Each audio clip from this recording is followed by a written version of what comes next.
नमस्कार मंडळी, आज आपण अंगारकी चतुर्थीनिमित्त स्पेशल असा साबुदाणा बटाट्याचा पराठा बनवणार आहे। इथे मी 1 वाटी साबुदाणा भाजून घेतला आहे।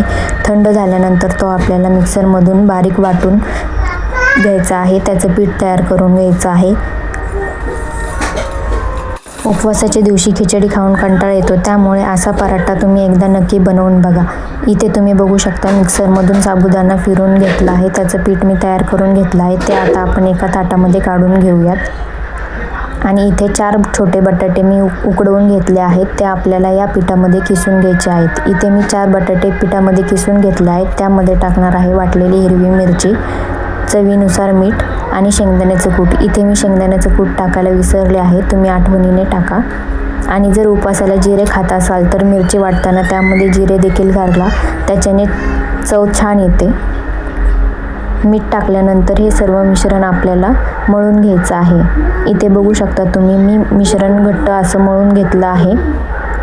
तेल लावून आपल्याला हे मिश्रण मळून घ्यायचं आहे। इथे एका पोळपाटावर मी प्लास्टिकच्या कागदावर छोटे गोळे तयार करून हे गोळे हाताच्या साहाय्याने थापून घेतले आहेत। तुम्ही लाटण्याच्या साहाय्याने लाटून देखील घेऊ शकता। इथे बघू शकता तुम्ही, मी कशा प्रकारे मिश्रणाचे छोटे छोटे गोळे तयार करून पराठा तयार करून घेतला आहे।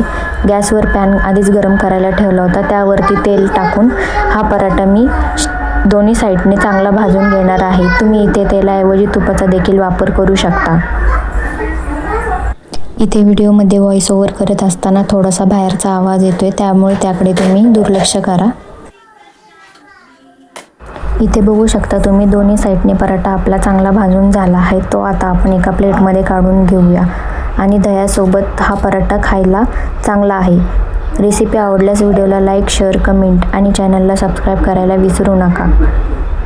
धन्यवाद।